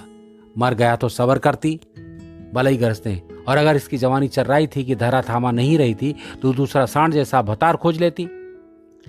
ए महाराज, जवानी तो आपकी चर्राई थी, वो भी 50 साल की उम्र में। सुधरा ठकुराइन अचानक बलई बाबा की ओर तर्जनी उठाकर कहती, ऐसी चर्राई थी कि पराई औरत को फुसलाकर घर में बंद कर लिए और चंगुल से निकल भागी तो भोकार छोड़कर रो रहे थे। लोग ठठाकर हंस पड़े। औरतें मुंह में आंचल ठूस कर हंस रही हैं। छोटे बच्चे भौचक होकर रोना बंद कर दिए हैं। बलई बाबा का चेहरा फक पड़ जाता है। क्या चरखा दांव मारा ठकुराइन ने, चित कर दिया। कुच्ची के बैठने के लिए मछिया आ गई है। लाले लोहार की बहू पीने के लिए उसे पानी का गिलास देती है। पराई औरत को सूने घर में रात भर बंद रखने का फैसला भी लगे हाथ हो जाए। सुधरा कहती है, अरे छोड़िए ठकुराइन, 25 साल पुरानी बातें। धन्नू बाबा मुस्कुराकर कहते हैं, अरे रात गई बात गई। कब तक छोड़े रहेंगे बाबा? हाई कोर्ट भी कहता है कि पुराने मामले पहले निपटाए जाएं। पहले जो मामला पेश है वो तो निपटे। लक्ष्मण चौधरी कहते हैं, एक ही दिन में क्या क्या निपटाएंगे? ठीक है। धन्नू बाबा लक्ष्मण चौधरी से कहते हैं, अब आप बढ़ाइए। लक्ष्मण चौधरी सिर में अंगोछा लपेटते हुए कुच्ची की ओर देखते हैं। पंच जानना चाहते हैं कि बीज तू कहाँ से लाई। धन्नू बोल पड़ते हैं, मैंने तो सुना है कि रमेश्वर चौधरी अयोध्या जी गए थे, वहां से खीर का प्रसाद लाए, उसी को खाने से इसे गर्भ ठहरा। खीर खाने से गर्भ ठहर जाएगा महाराज? लक्ष्मण चौधरी पूछते हैं। ठहर जाएगा नहीं, ठहर गया। एक नहीं चार चार, नाम बताएं। वो त्रेता युग की बात थी महाराज, ये कलयुग है। जो त्रेता में हो सकता है कलयुग में क्यों नहीं हो सकता? त्रेता में तो खाने से ठहरा, द्वापर में तो सुमिरन करने भर से ठहर गया, इस रफ्तार से कलयुग में देख लेने भर से ठहर सकता है। ए भाई, पीछे से आवाज आई, बहुत खुलकर कुच्ची का पक्ष ले रहे हैं बाबा, कहीं आड़े ओटे चखा तो नहीं दिया? अब 72 साल की उम्र में चखने लायक तो क्या रह गए होंगे। दूसरा मुस्कुराता है स्वर, चटा दिया हो तो बात दूसरी है। ये कौन बोला? लक्ष्मण चौधरी डपटते हैं, पंचायत में मस्खरी करने आए हो हैं? मुर्गा बनाकर पीठ पर 10 ईंट लाद दी जाएगी, दिमाग दुरुस्त हो जाएगा। इसको नहीं, इसके बाप को मुर्गा बनाओ जिसने ऐसी मुरही औलाद पैदा की है। लेकिन पता ही नहीं लग रहा कि बोलने वाला है कौन।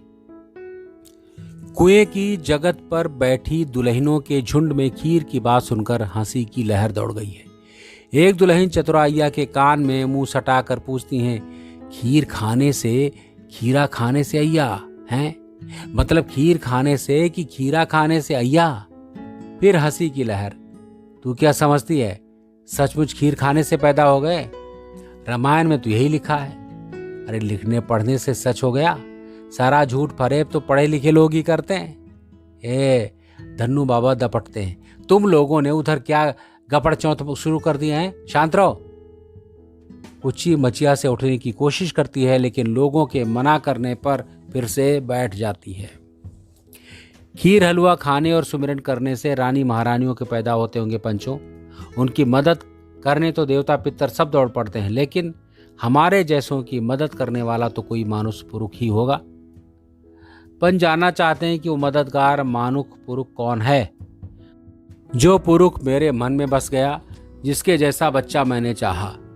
तो तेरे मन में हनुमान के अलावा कोई पुरुष बसता था? हर औरत के मन में कोई न कोई पुरुष बसता है। कभी वो उसे पा जाती है, कभी नहीं पाती है। नहीं पाती तो जिसे पाती है उसी में रम जाती है। मेरे मन में पहले से नहीं बसा था, लेकिन जरूरत पड़ी तो बसाना पड़ा। वाह, विधि न नारी हृदय गति जानी।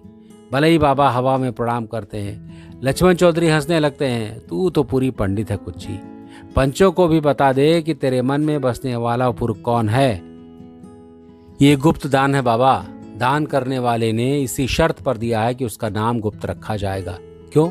क्योंकि नाम जाहिर कर देने से दान का पुण्य मर जाएगा।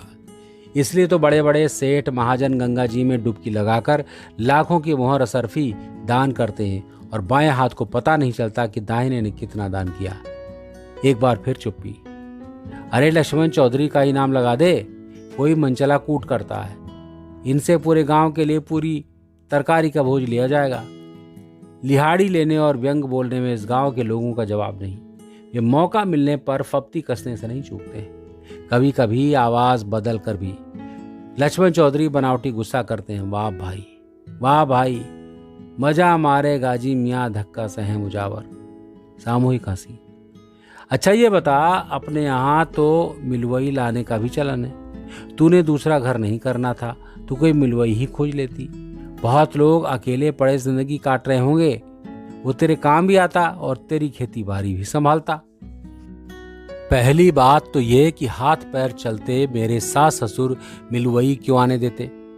आने भी देते तो मिलवई कहाँ से खोज कर लाती जो मन का भी होता और मिलकर भी चलता।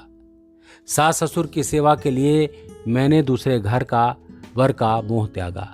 उंगली पकड़ने के बाद पहुंचा पकड़ने लगता तो, सास ससुर की छाती पर मूंग दलने लगता तो, या ये भी न करता किसी रात गहना अंगीठी लेकर भाग जाता तो, धन धर्म दोनों चला जाता। ऐसे कितने मामले सुने गए हैं। बात तो 16 आने सही कही है। कई सिर सहमत में हिलते हैं। अब और कोई कुछ पूछना चाहे? लक्ष्मण चारों तरफ देखते हैं। शाम उतरने लगी है, आग अध्ययन का समय हो गया है।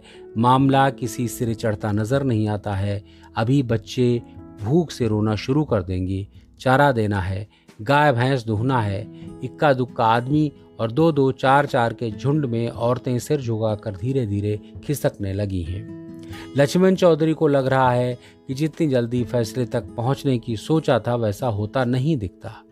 ये औरत रंच भर डरने या झुकने को तैयार नहीं है। सबकी बोलती बंद कर दे ऐसा कर रही है। इसको लपेटने के लिए नया फंदा तलाशना होगा। वे दाएं बाएं देखकर कहते हैं, पंचों, लगता है किसी नतीजे पर पहुंचने में अभी 1-2 दिन लग जाएंगे। 5-6 घंटे में सब थक गए हैं। दिशा मैदान का समय हो गया है। खाना पीना भी करना है। धन्नू बाबा और बलई बाबा को संध्या आरती के लिए समय चाहिए। सुधरा ठाकुराइन काली मंदिर में संध्या की दिया बाती करती हैं। अगर सबकी राय हो तो कल दोपहर तक के लिए पंचायत रोक दी जाए। कल दोपहर इसी जगह फिर से बैठते हैं। धन्नू बाबा कहते हैं, बात तो ठीक है, लेकिन एक बार पंचायत टूटी तो फिर सबको जुटाना मेढक के तोलने जैसा हो जाएगा। कोई उदयपुर निकल जाएगा, कोई महमूदपुर। मेरी मानिए, पंचायत को रोकिए जरूर, लेकिन 3-4 घंटे के लिए। लोग अपने ज़रूरी काम निपटाकर 10 बजे तक वापस आ जाएं और रात में जितनी भी देर हो जाए हला भला करके ही उठा जाए। यही तय होता है। सवेरे पंचायत में जाते समय तीनों प्राणियों का मुंह लटका हुआ था।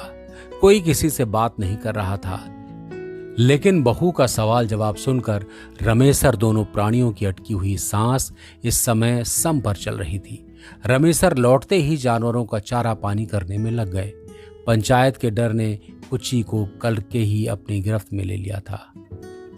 सवेरे किसी तरह उसने गले के नीचे एक रोटी उतारी थी। इस समय भी भूख गायब थी, लेकिन सास ससुर तो उपवास नहीं कर सकते, इसलिए पिछवाड़े जाकर वो उपले और जलावन लाई। चूल्हा पोता ताखे से माचिस लेने के लिए मुड़ी ही थी कि कराह के साथ बैठ गई। बूढ़ी लपक कर आंगन से आई और सहारा देकर उठाते हुए पूछा, क्या हुआ? लगा जैसे पेट के अंदर छुरी चल गई। अम्मा दर्द की लकीर आर पार हो गई। कांपते टांगों से चारपाई की ओर बढ़ते हुए टूटती आवाज में कहा, चक्कर आ रहा है। उसे चारपाई पर लेटाकर बूढ़ी पाटी पर बैठाकर हवा करने लगी। कुची की आंखें मुंद गईं। लगा नींद आ रही है, नींद या मूर्छा। तब तक बजरंगी आ गया। पूछा, क्या हुआ? तुम कहाँ चले गए थे? मैं गोलगप्पे लेने गया था। मेरी जान सांसत में पड़ी है, तुम्हें गोलगप्पे की सूझ रही है? अरे सांसत में क्यों, लो गोलगप्पे खा लो, ठीक हो जाओगी। जिस समय पपड़ियाए होठों को तर्क करने के लिए बूढ़ी ने कुच्ची के मुंह से पानी भरी सीपी लगाई, ठीक उसी समय बजरंगी ने खट्टे पानी से भरा गोलगप्पा भी ला दिया। कुच्ची ने चौंक कर आंखें खोल दी। कहाँ गए? कौन? बूढ़ी ने उसकी होंठ के दोनों तरफ बहे पानी को अपने आंचल से पोंछते हुए पूछा। कुच्ची को मुंह का स्वाद खट्टा खट्टा सा लग रहा था। दाएं बाएं नजर घुमाते हुए वो उठने की कोशिश करने लगी। बूढ़ी ने मना किया, लेटी रहे, आराम मिल जाने दे, मैं तेरे लिए दाल का पानी तैयार करती हूँ। बूढ़ी ने चूल्हा जलाकर अधन चढ़ाया। अधन गनगनाने लगा तो बटलोई में अरहर की दाल, नमक और खटाई एक साथ डाला, ईंधन तेज किया, फिर आटा गूंथने लगी। कटोरे में दाल का पानी निकालने के बाद आटे की छोटी छोटी टिकरियां बनाकर बटलोई में डाला और ऊपर से पानी भरे लोटे का ढक्कन लगा दिया। बूढ़ी के मायके में इन्हें दलफरा या दाल का दुल्हा कहते हैं। तुरंत भोजन झटपट तैयार। खटाई की महक से सुवासित ऐसी टिकरियों का स्वाद ही अलग होता है। उदास निराश मन इसके स्वाद से उछाहिल हो जाता है। स्वाद ही अलग होता है। कुची का दर्द तो गोलगप्पे खाने के बाद ही शांत हो गया था। आराम करने और दाल का नमकीन पानी पीने के बाद चैतन्य हुई चैतन्यता तो घर में रुका नहीं गया। वो धीरे धीरे चलकर धर्मराज वकील के दरवाजे पहुंची। उसने कल धर्मराज से भी पंचायत में आने को कहा था, लेकिन वो टाल गए थे। कुच्ची ने कल शाम धर्मराज वकील के घर जाकर पंचायत में आने के लिए कहा था। अब उन्होंने कचहरी जाना जरूरी बताकर टाल दिया था। अभी घंटे भर की मोहलत में वो फिर उनके घर आई। दरअसल रिश्ते में भाई लगने वाले बनवारी के खिलाफ बोलने से वो बचना चाहता था। धर्मराज अपने घर के बाहर ही मिल गया। कुची को देखकर झेप गया। बिना पूछे ही सफाई देने लगा कि एक जमानत के सिलसिले में कचहरी जाना ज़रूरी होने के कारण। कोई बात नहीं देवर, अब तो चलोगे? बिल्कुल। और अकेले नहीं, उधर देखिए। उसने सामने काला कोट पहनकर कुर्सी पर बैठी 3 महिलाओं की ओर इशारा करते हुए कहा, आपकी ओर से बहस करने के लिए शहर से 3 वकील ले आया हूं।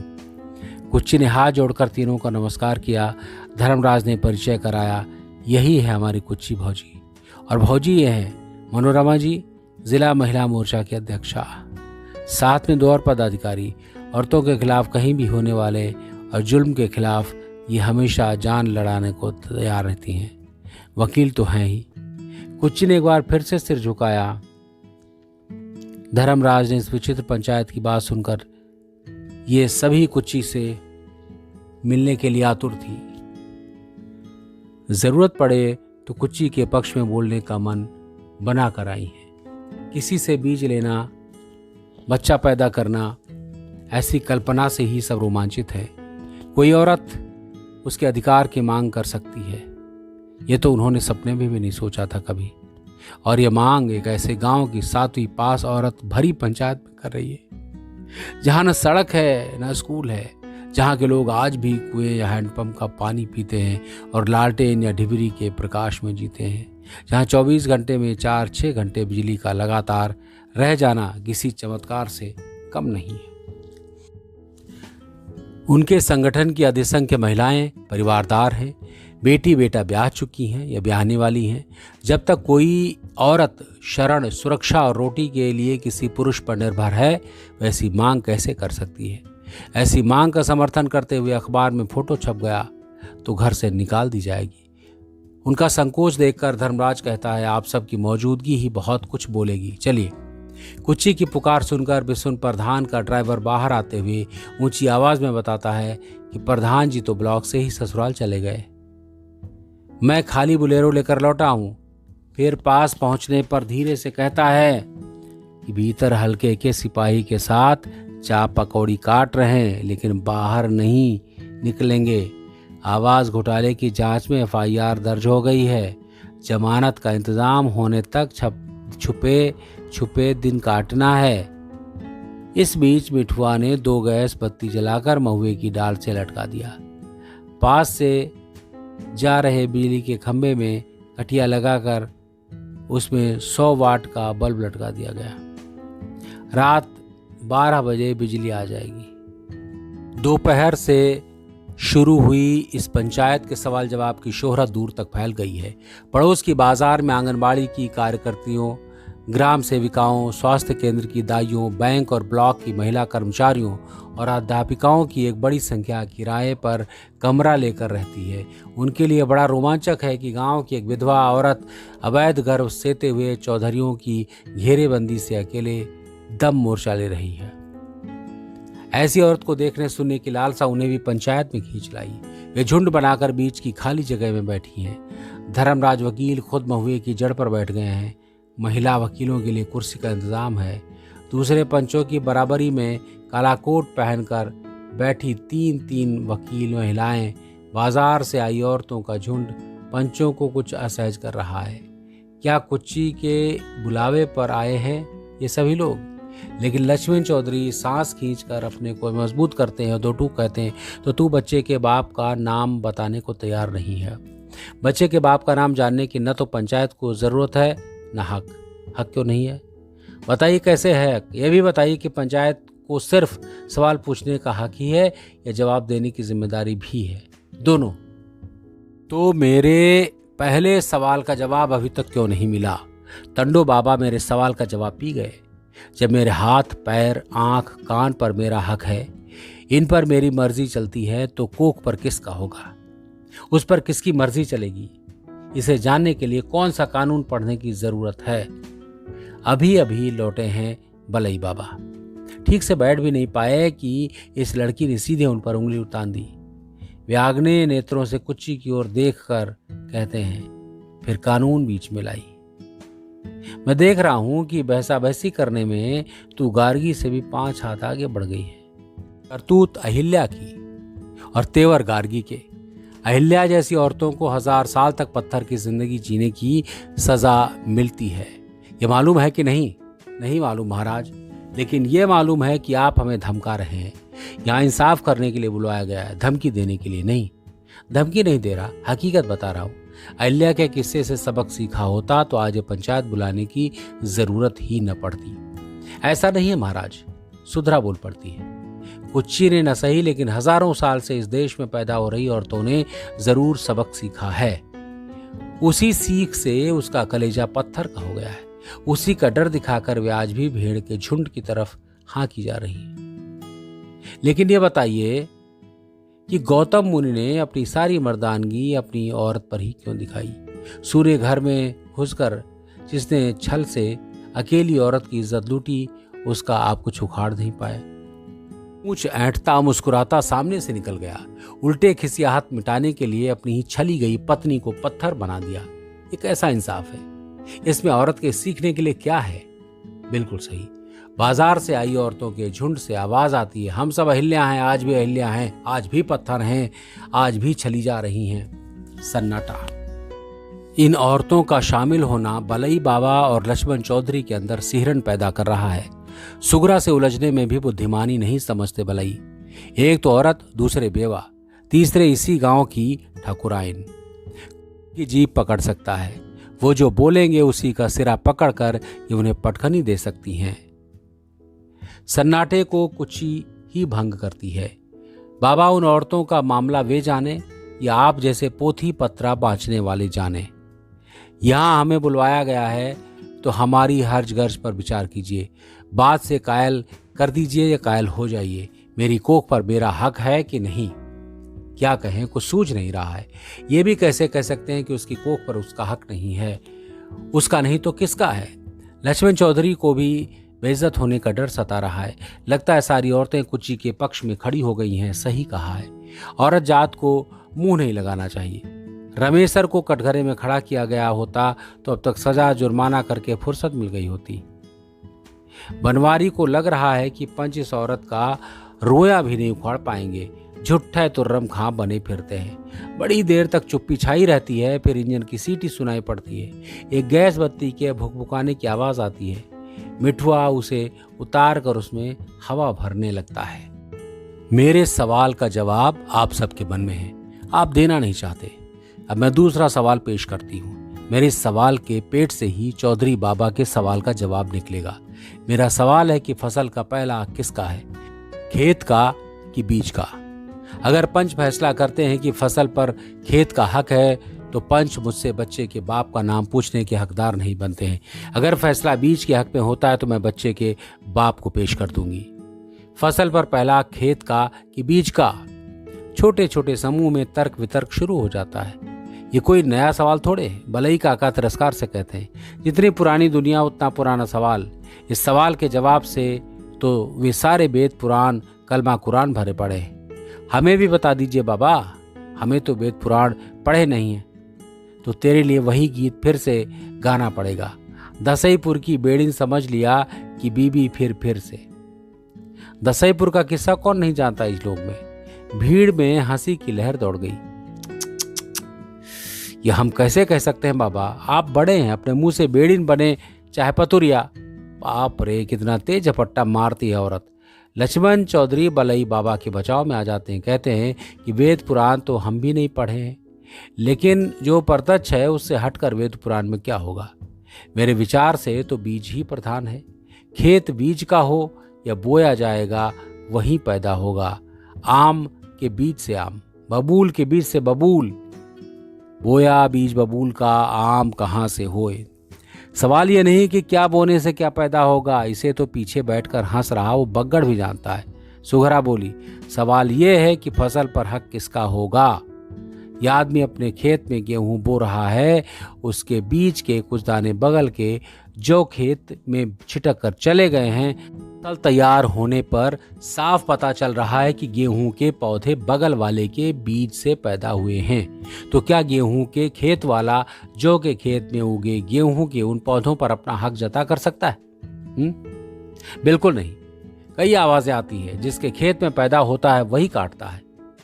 क्या आज तक एक भी मामला सुना गया है कि छिटके बीज के मालिक ने बगल के खेत में घुसकर उन पौधों को काटा हो? कभी नहीं। इस नियत से उस खेत में पैर भी रख देगा तो लाठी चल जाएगी। जैसे खेत से खुराक लेकर वो बीज पौधा बनता है, वैसे ही बूंद को आदमी बनाने के लिए माँ को 9 महीने अपना खून पिलाना पड़ता है। बूंद सिर्फ बूंद होती है, आदमी का बच्चा नहीं होती। बिल्कुल सही। अब पंच तय करें कि बड़ी बात क्या है, बूंद का डालना या उस बूंद को पोस कर आदमी बनाना। पंचायत ऐसी नाव है जिस पर बैठे हर व्यक्ति के हाथ में पतवार है।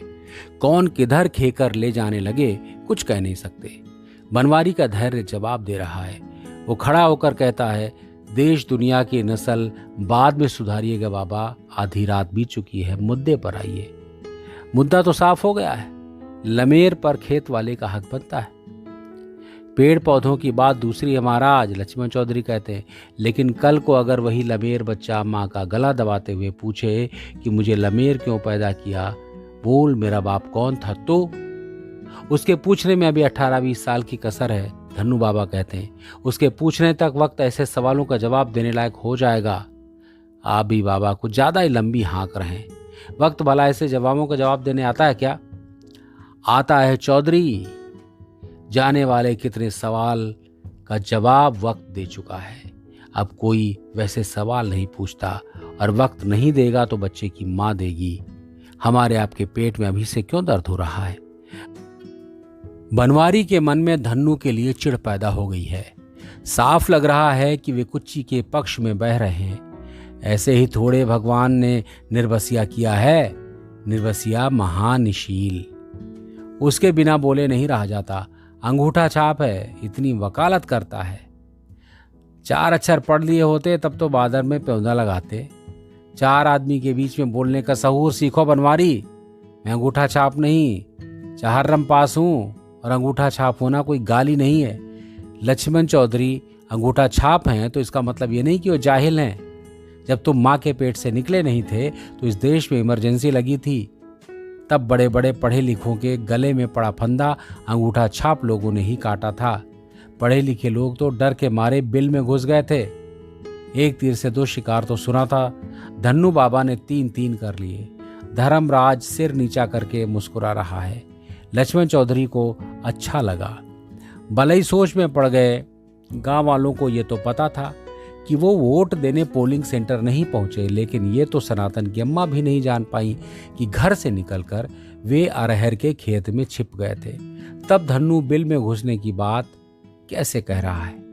इमरजेंसी के दौरान जबरिया नशबंदी के लिए पकड़ लिए जाने का डर उनके मन पर इस कदर हावी हो गया था कि उनके खात्मे का ऐलान सुन लेने के बाद भी उनकी पोलिंग सेंटर पर जाने की हिम्मत नहीं पड़ी, कहीं कोई धोखा न हो जाए।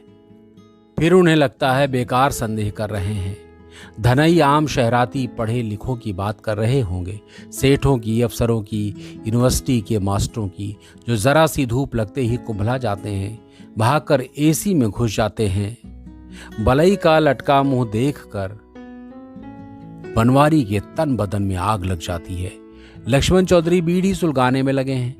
वो कहता है, मुद्दे को दाएं माएं लेकर मत भागिए बाबा, ये बच्चा मेरे खानदान की नाक काटने आ रहा है। मैं अपने खानदान में ऐसा बच्चा पैदा नहीं होने दूंगा। वो तो पैदा हो चुका, मतलब पेट में आ चुका। मैं दुनिया में नहीं आने दूंगा। बनवारी दोनों हाथ उठाकर दहाड़ता है। धर्मराज वकील खड़ा होकर टोकता है, ऐसा अनर्थ मत भागिए भैया। पूरे गांव के सामने बच्चे को मारने की धमकी, ऐसा करने की सजा जानते हैं? धारा 212 में आजीवन कारावास। किसी दूसरे ने ऐसा कर दिया तो भी तुम ही पकड़े जाओगे। पूरी जिंदगी चक्की पीसने में खप जाएगी। मेरे आगे का पैदा तू मुझे ही डराने चला है। मुफ्त में हीरो होंडा मिल गई इसलिए? मुफ्त में नहीं भैया, 30,000 नगद गिना है, और डराने की नहीं, समझदारी की बात कर रहा हूं। नाक कटा दिया ये पुरानी बात हो गई। अगर तुम समझते हो कि भाभी के बच्चा हो जाने के चलते उनका घर की बहू वाला हक मर जाएगा तो गलती पर हो। अगर किसी दिन तुम्हें ऐसा पाठ पढ़ाया है तो समझो तुम्हें कुएं में धकेल रहा है। अगर रमेशर काका अपने जीते जी खेत बेच नहीं देते तो काकी के बाद ये कुच्ची भौजी को ही मिलेगा। उनका हक तभी खत्म होगा जब वे दूसरी शादी कर लेंगी। उनके रहते तुम्हें सुई के नोक के बराबर जमीन नहीं मिलने वाली। इसका सबको पता है। तभी तो उसे भगाने के लिए जमीन आसमान एक कर रहा है। धन्नू बाबा कहते हैं, लेकिन आप लोग बताइए, खानदान या गांव की नाक गर्भ के बच्चे को मारने से कटती है? अकेली औरत के घर में बुरी नीयत से घुसने पर कटती है कि अपनी मर्जी से अपना सहारा पैदा करने से? बनवारी ने जो धमकी दी है, उसके खतरे से बचने का रास्ता पंचों को निकालना होगा, बिल्कुल निकालना होगा। सुघरा कहती है, यह धमकी नई नहीं है। औरत को यह धमकी सदियों से मिलती आ रही है। क्यों? क्योंकि ऊपर वालों ने ही औरत के साथ अन्याय कर दिया, उसकी छाती फुला दी, हौसला घटा दिया। जिस दिन से लड़की की छाती फूलने लगती है, उसका हौसला घटने लगता है। वो फूली हुई छाती पर गुमान करती है और उसी रोज के चलते मारी जाती है। पैदा तो पहले भी होते रहे हैं बच्चे, लेकिन माँ के डर जाने, हौसला छोड़ देने के चलते मारे जाते हैं, फेंके जाते हैं, गिराए जाते हैं। ए आजी, कुच्ची खड़ी होती है। कुंती माई डर गई, अंजनी माई डर गई, सीता की माई डर गई, लेकिन बाल किशन की माई डरने वाली नहीं है। मेरा बाल किशन पैदा होकर रहेगा। कुची का ऐलान पूरी पंचायत के कान में झन्न से बजता है। पल भर सन्नाटा, फिर बाजार से आई महिलाओं के झुंड से ताली बजने की जो शुरुआत होती है, वो पूरी पंचायत में फैल जाती है। तीनों महिला वकील भी खुद को ताली बजाने से नहीं रोक पाती हैं। ठीक उसी समय 100 वाट के बल्ब की रोशनी में पूरी पंचायत नहा जाती है। बलई बाबा की कनपटी से पसीना चू पड़ता है।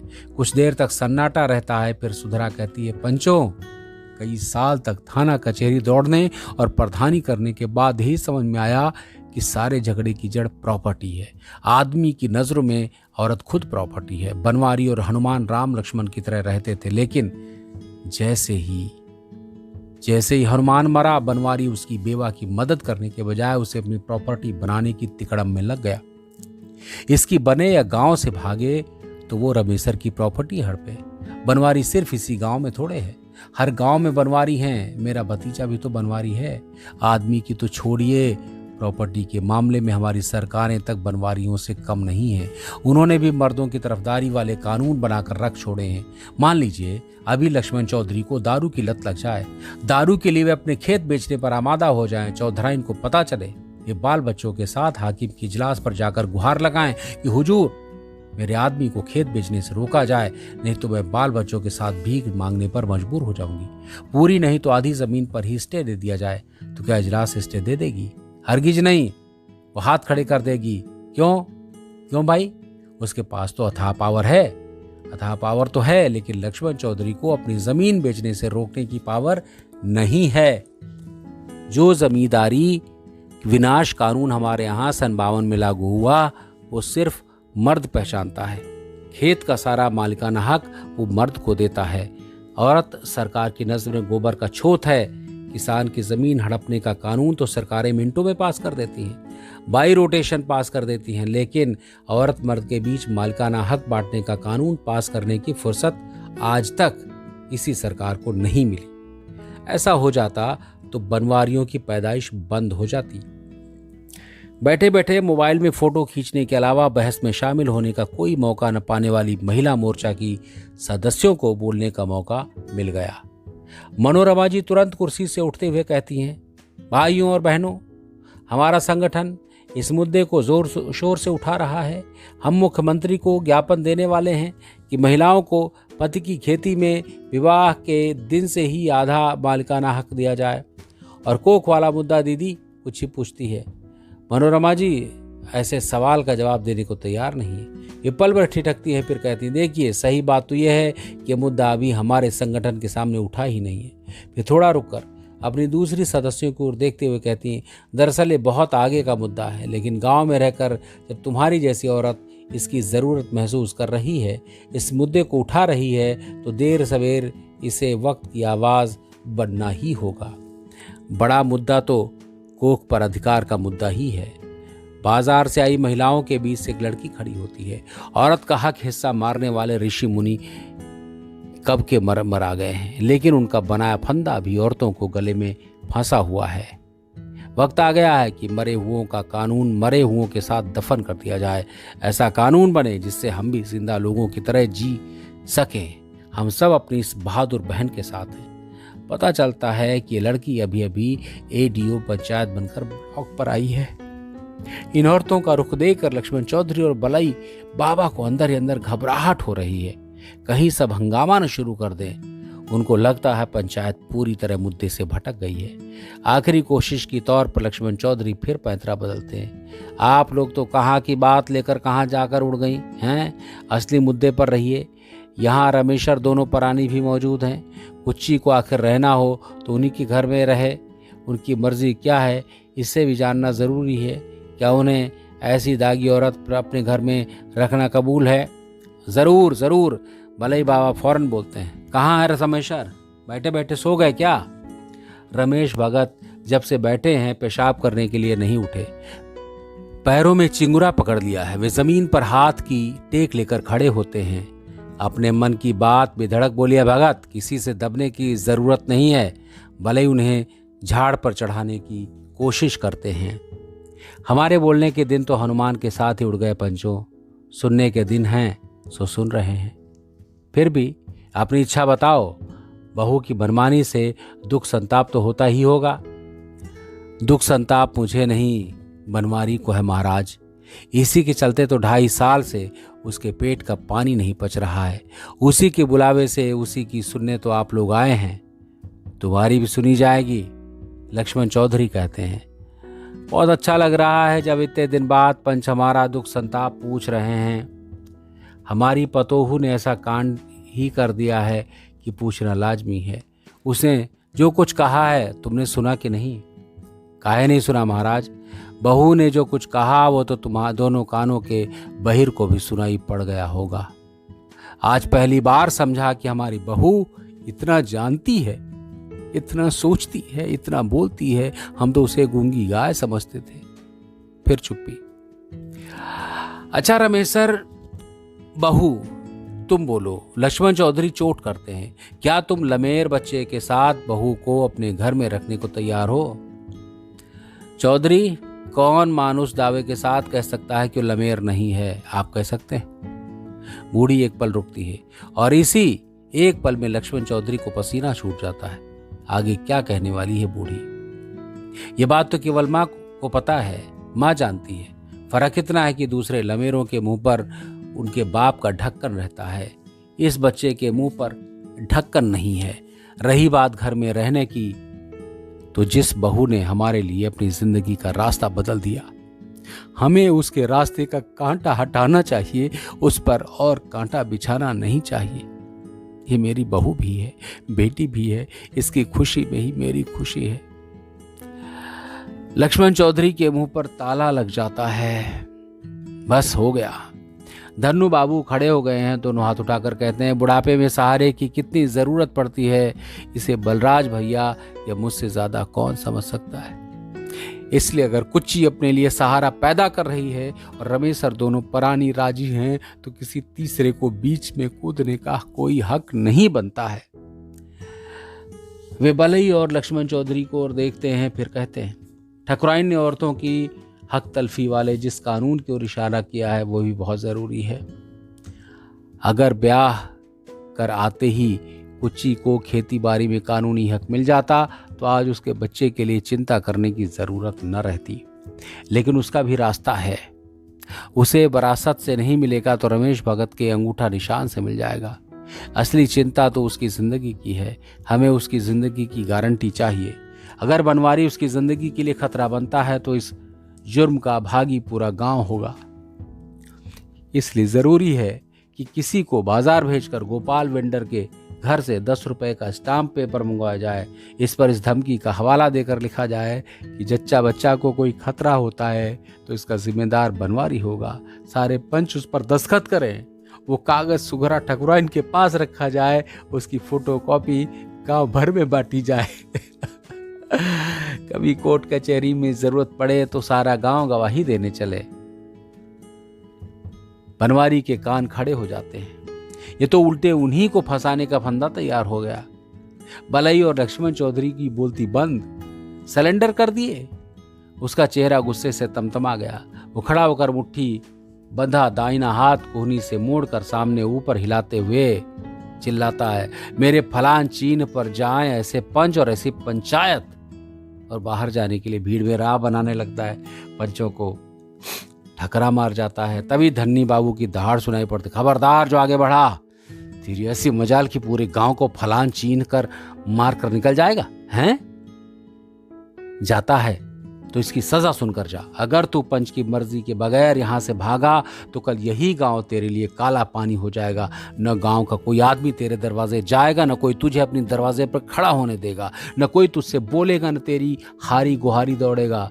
और तेरे साथ रहरीत हराम है, उठन बैठन हराम है, खान पान हराम है, दुआ सलाम हराम है। अगर किसी को इस फैसले पर एतराज है तो अभी बता दे। बहुत सही, हम इसका समर्थन करते हैं, सुखोरा कहती है। भले ही बाबा बनवारी को डांटते हैं, तूने भांग तो नहीं खा ली है, पूरी पंचायत को फलान चीन पर मार दिया। मिठुआ बाल्टी लोटा खाली डलिया और दोनों बुझी गैस बत्तियां लेकर बाप के बगल में आकर खड़ा हो गया है। सुलक्षणी घास में सोए अपने दोनों बेटों को झकझोर कर जगाती हैं। लक्ष्मण चौधरी डांटते हैं, तीनों बच्चों के बाप हो गए और पंचायत को बोलने का सहूर नहीं आया। माफी मांगो, बिना शर्त माफी, जैसे हाई कोर्ट में मांगी जाती है, सुगरा कहती है। लेकिन बनवारी माफी मांगने को तैयार नहीं दिखता, वो प्रश्न चिन्ह की तरह तनकर खड़ा है। तभी मिठुआ तौलिया लपेट कर जलता हुआ बल्ब होल्डर से निकाल लेता है। गुप अंधेरे के बाद 10वीं के चांद के धीरे धीरे फरियाते उजाले में ये समझ पाना कठिन है कि बनवारी सिर्फ हाथ उठा रहा है या हाथ जोड़ भी रहा है। हल्की बहती पुरवा अचानक तेज हो गई, सूखे पत्ते उड़ने लगे हैं। आंधी पानी आएगा क्या? जागो रे जागो, भागो रे भागो। लेकिन कल स्टाम्प पेपर जरूर मंगवा लेना पंडित, हैं? खटोले से उठते हुए सुघरा कहती हैं। तो ये थी प्रसिद्ध लेखक शिवमूर्ति जी की कहानी कुच्ची का कानून।